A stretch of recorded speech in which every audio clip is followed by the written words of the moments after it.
युवांना आपण एकीकडे लायबिलिटी म्हणून न बघता त्यांना सर्वोच्च परतावा करणाऱ्या एक ॲसेट किंवा ज्यातून आपण गुंतवणूक म्हणू शकतो अशा पद्धतीने बघण्याची गरज आहे। युवा कल्याण मंत्रालय हे अस्तित्वात नसणं ही एक बाब आहे। खरं तर युवांसाठी वेगवेगळ्या डिपार्टमेंटमध्ये अनेक योजना आहेत, पण त्याला कुठेतरी सेंट्रलाइज मॉनिटरिंग केलं पाहिजे अशी कुठलीही व्यवस्था त्या ठिकाणी नाही।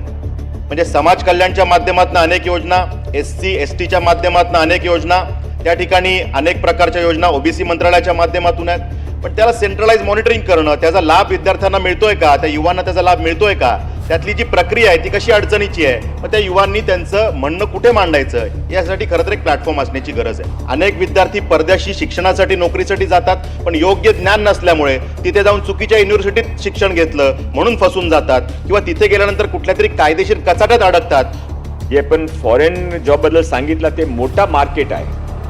आमच्याकडे 50 लाख जॉबची रिक्वायरमेंट आहे। महाराष्ट्रामध्ये कोणाने बाहेर जायचं असेल तो त्याने ते 5 लाख 7 लाख रुपये द्यायच्या, खोटे बॉन्ड भरायच्या आणि नंतर तिथे काही फ्रॉडचा सामना करायचा ते गरज पडणार नाही आहे। आणि ज्या पद्धतीनं हे राज्यातलं सरकार युवांच्या कल्याणासाठी किंवा प्रत्येक घटकाच्या कल्याणासाठी चांगल्या पद्धतीनं काम करते याचं मी अभिनंदनही करतो। परंतु खरं तर युवांसाठी काही स्पेसिफिक गोष्टी करण्याच्या आवश्यकता आहेत सभापती महोदय, आणि म्हणून युवांना आपण एकीकडे लायबिलिटी म्हणून न बघता त्यांना सर्वोच्च परतावा करणाऱ्या एक ॲसेट किंवा ज्यातून आपण गुंतवणूक म्हणू शकतो अशा पद्धतीने बघण्याची गरज आहे।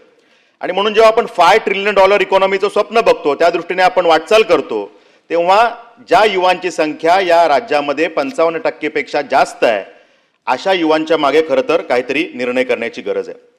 मग अशा वेळेला जर का युवा कल्याण मंत्रालय हे अस्तित्वात नसणं ही एक बाब आहे, पण त्या माध्यमातून युवांसाठी काही स्पेसिफिक गोष्टी आपण करतोय का या विषयाकडे मला या सभागृहाचं लक्ष वेधून घ्यायचं आहे।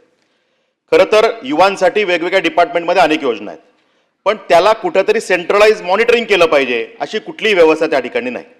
म्हणजे समाज कल्याणच्या माध्यमातून अनेक योजना, SC STच्या माध्यमातून अनेक योजना, त्या ठिकाणी अनेक प्रकारच्या योजना OBC मंत्रालयाच्या माध्यमातून आहेत, पण त्याला सेंट्रलाइज मॉनिटरिंग करणं, त्याचा लाभ विद्यार्थ्यांना मिळतोय का, त्या युवांना त्याचा लाभ मिळतोय का, त्यातली जी प्रक्रिया आहे ती कशी अडचणीची आहे, मग त्या युवांनी त्यांचं म्हणणं कुठे मांडायचं यासाठी खरं तर एक प्लॅटफॉर्म असण्याची गरज आहे।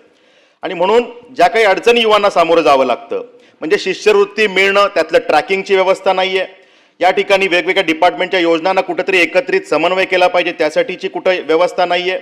एकीकडे नोकऱ्या नाहीत म्हणून ओरड ही आमचे युवा करताना दिसतात, पण दुसऱ्या बाजूने अनेक व्यवसाय आहेत की जे सांगतात की आम्हाला चांगल्या कॅन्डिडेटची गरज आहे। खरं तर यामध्ये कुठेतरी एक सेतू असण्याची गरज आहे की ज्याला सेंट्रलाइज मॉनिटरिंग होईल आणि ज्यांना नोकऱ्या पाहिजेत त्यांना नोकऱ्या आणि ज्यांना कॅन्डिडेट पाहिजेत त्यांना कॅन्डिडेट हे जोडण्यासाठी एका समन्वय यंत्रणेची गरज आहे। त्या ठिकाणी जिल्ह्यामध्ये मोठे मोठे प्रोजेक्ट येत आहेत। आता रायगड जिल्ह्यामध्ये 1 लाख कोटींपेक्षा जास्तचे प्रोजेक्ट येत आहेत, पण त्या ठिकाणी पुढच्या 5 वर्षात येणारे प्रोजेक्ट आणि त्यासाठी लागणारी स्किल्ड मॅनपॉवर याच्यामध्ये कुठेतरी आपण तफावत असल्याची दिसते, आणि म्हणून मग बाहेरच्या माणसांना त्या ठिकाणी जॉब लागल्याचं दिसतं। त्या ठिकाणी जर का आपण आधीच मेहनत घेऊन जर का स्किल डेव्हलपमेंट करू शकलो, त्या उद्योगांना कुठले त्या ठिकाणी स्किल लागणार आहेत त्या आधीच डेव्हलप करू शकलो, तर त्यामध्ये त्या स्थानिक युवांना त्या ठिकाणी रोजगार मिळू शकेल।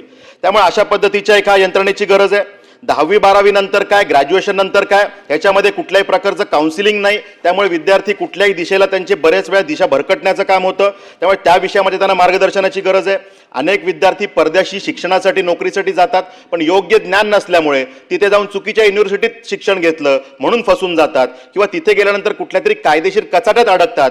तिथलं आपलं असणाऱ्या आपले शासकीय यंत्रणा त्यांना मदत करतात, पण कुठल्या प्लॅटफॉर्मवरती ती मदत मागायची हे न कळल्यामुळे अनेक वेळेला त्या युवांना अडचणीला सामोरं जावं लागतं, अनेक वेळेला त्यांना तुरुंगात जावं लागतं अशी स्थिती त्या ठिकाणी आहे। त्यामुळे ते कुठले जेन्युइन कोर्सेस आहेत, त्याची ऑथेंटिसिटी काय, युनिव्हर्सिटीची ऑथेंटिसिटी काय, खरं तर या विषयात सुद्धा मार्गदर्शन मिळण्याची गरज आहे।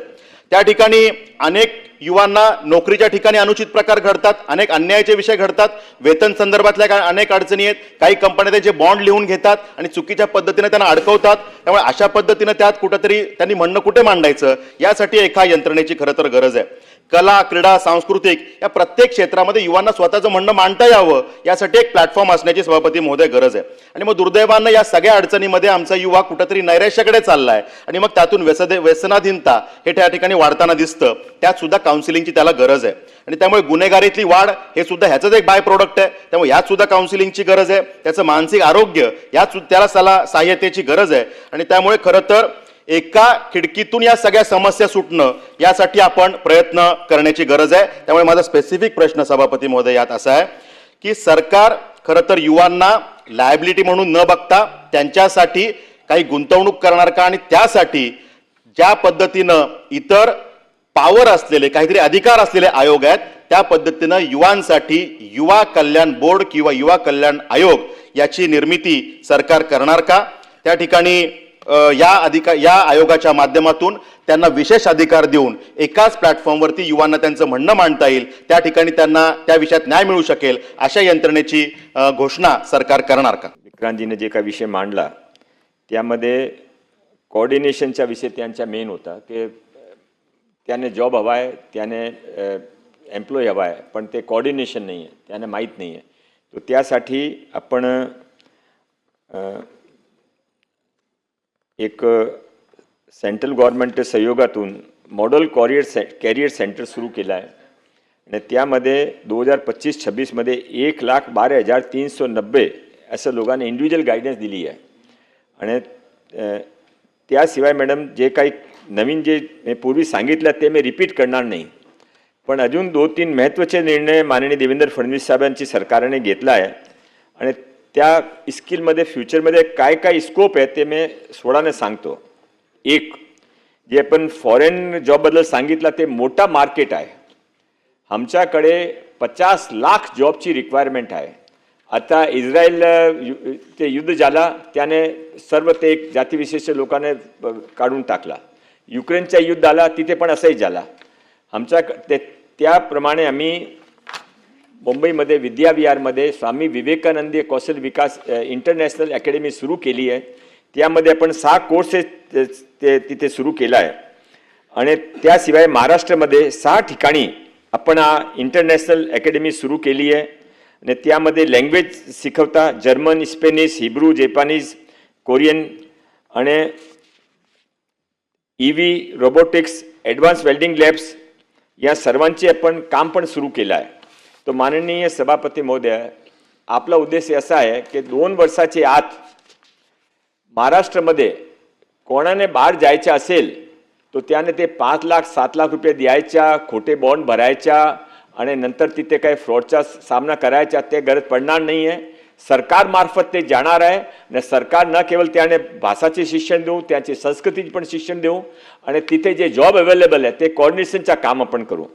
माननीय सभापती महोदय, आपल्या माहितीसाठी, आपल्या मार्फत लोकांच्या माहितीसाठी माननीय मुख्यमंत्री देवेंद्र फडणवीस साहेबांचे यावेळी जे नवीन प्रयत्न सुरू केला त्यामध्ये आता त्यांचे प्रयत्नाने यश आणून मागच्या महिन्यामध्ये ADB बँकने स्किल डिपार्टमेंटसाठी 4,200 करोड रुपीज दिलेले आहे. 4,200 करोड. त्याशिवाय वर्ल्ड बँकने 1,400 करोड रुपीज दिलेले आहे. हा वर्ल्ड बँकचे पैसे आमच्याकडे आले पण आहे. तो माननीय सभापती महोदयाच्या आपल्याकडे पैशाची कमतरता नाही आहे. आपण पूर्ण ITIच्या रिनोव्हेशन सुरू केलं आहे. कोणी ITIमध्ये 3 सालामध्ये प्रत्येक ITIमध्ये आपण नवीन ITI दिसेल, हॉस्टेल नवीन दिसेल. प्रथम आपण ते ITI नवीन करता नंतर हॉस्टेल करणार आहे. आणि त्याशिवाय माननीय सभापती महोदय, एक नवीन योजना सुरू करून आपल्याकडे प्रत्येक ITIमध्ये IMC आहे, जे आपण सिद्धिविनायकचा ट्रस्ट आहे, शिर्डीचा ट्रस्ट आहे. त्याप्रमाणे आपल्या प्रत्येक ITIमध्ये 417 ITIमध्ये ट्रस्ट आहे. त्यामध्ये 25-20 वर्षापासून एकच ट्रस्टी होते, कोणी काम करत नव्हते. आपण नवीन 3,700 ट्रस्टी नवीन घेतला आहे. एकही रुपया मानधन त्याने देत नाही. ते समाजचे मानधन, ते चार्टर्ड अकाउंटंट आहे, इंडस्ट्रियलिस्ट आहे, NGO आहे, ते सर्व आता काम सुरू केलं आहे. सर्व ITIचे ते कोऑर्डिनेशनचं काम, स्टुडंटच्या जॉब मार्केटमध्ये काय हवं आहे, मशिनरी काय हवं आहे, सर्व ते कोऑर्डिनेशन करतात. 262 प्रिन्सिपल आपले सीट वॅकेंट होती. आता पण सर्व प्रिन्सिपल्सने एक एक प्रिन्सिपलकडे 3-3, 4-4 ITI होती. सर्वांना आपलं माहीत आहे. आता सर्वांना आपण एक ITI एक प्रिन्सिपल हा पण आपण योजना सुरू केली आहे. माननीय सभापती महोदय, फक्त आपली जानकारीसाठी आपण जे काही काम सुरू केले, पण एक पॉलिसी फक्त मी सांगतो आणि मी थांबतो इथे. मुख्यमंत्री महाफंड त्यामध्ये आपण 30 लाख लोकांना टार्गेट, युवक युवतीने कोणते अप टू 50 इयर्स एज त्याने आपण टार्गेट केला आहे. त्यांची आपण एक ऑनलाईन एक्झाम घेणार आहे. त्या ऑनलाईन एक्झाममध्ये 5 लाख लोकांची आपण निवड करणार आहे. युवक युवतीने त्या जास्ती पण होऊ शकता एजमध्ये 5 लाख युवती निवड करणार आहे.